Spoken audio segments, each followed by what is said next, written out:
All right, today we're talking about setting boundaries because if you are building your own business, I'm going to guess there have probably been, even if it was the slightest moment, there have probably been times when you have burned out because you have agreed to do things that were outside of your boundary lane, right? This can be with your business or even with your family. It can be with your friends. It can be with all sorts of things. And we are going to be here. It can be even with yourself. Are you honoring the boundaries you've set with yourself?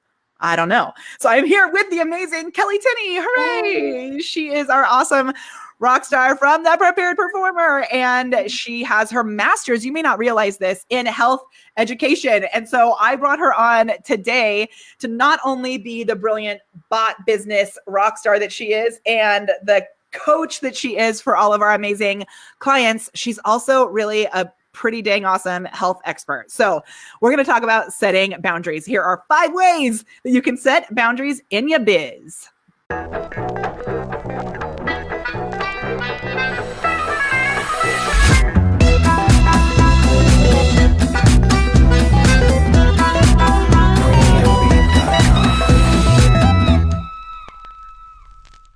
All right, Kelley, here we go. The first one is scheduling in you time.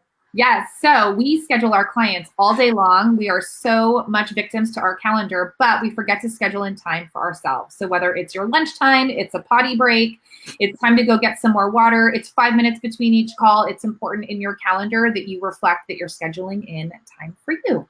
Yay. Number 2, this is a good one from Kelley, is listen to your core. What does that mean? Listen to your core is so many times we are asked by people in our lives, whether it's personal or business, to do things. And very often we get that feeling inside that I don't want to do it. Now I'm irritated. I resent this person for asking me to do this thing, but we're doing it anyway. And usually your core is trying to tell you, hey, if you have this yucky feeling, if it doesn't feel right, if it's something you don't want to do, it's probably because you've crossed your own personal boundaries. And so you need to learn to listen to that and to say no when you have those feelings.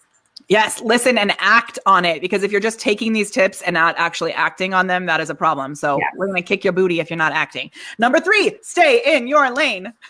Yes, this one's especially for Molly. Just stay in your lane is basically the idea that you are experts and you have amazing strengths to which you can serve your clients. And very often we want to do things over what those strengths and those part of our businesses are because we want to be serving and we think that that is part of serving our clients. But staying in your lane means stay with those things that are part of your roles, things that you are supposed to be delivering with your business, things that you know are your strengths. And if that is not part of your lane, figuring out how to refer them or just sometimes simply saying, no, this is not part of my wheelhouse. This is not my expertise. It's time to, let me help you find somebody, but stop doing things that are not in your lane because it's a suck of energy and focus.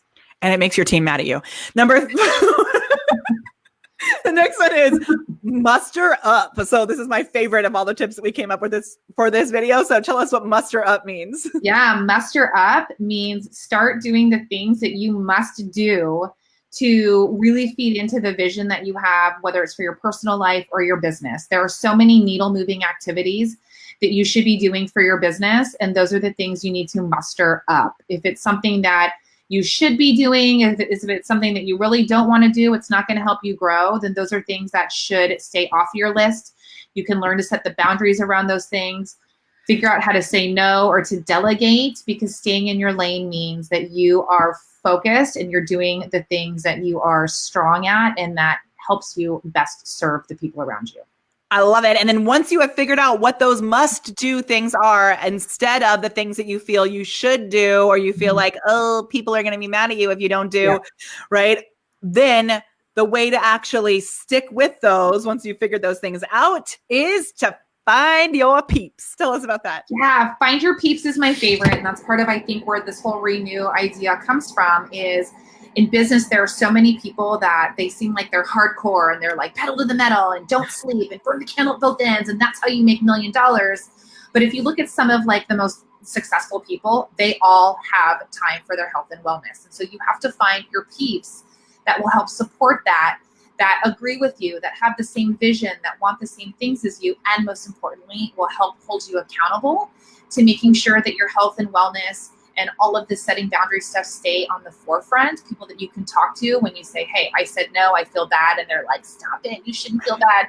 You're staying in your lane, right? We need the people that are like-minded, that think like us, because those are the ones that we want to surround ourselves with so that we can hold this vision for ourselves of setting boundaries and really making sure that health and wellness is on the forefront for all of us. Yes. And if you're at a place where you're either like beating yourself up because you've had a hard time doing this, or you're just thinking like, you know what, I do need to focus more on my health and wellness, make sure that you give us the word renew, because we have some cool things coming up in the future. Kelley's going to be doing a masterclass, which I'll make sure I also post a link to get that. But comment below with the word renew in order to get access to that, a free trial of our favorite tool, Be Live TV, and also the show notes from today's show. And then these pieces will help you to be able to really make sure you're focused on your own health and wellness so that your business can grow, because you are thriving. You are able to be more of a real, actual human being who then can talk to other human beings and grow your business, right? Yes. This has been an awesome video with Kelley. Thank you. Yeah. Make sure if you are watching this here on YouTube that you actually click that little thing to subscribe, because we would love to see you hanging around with us more here on YouTube.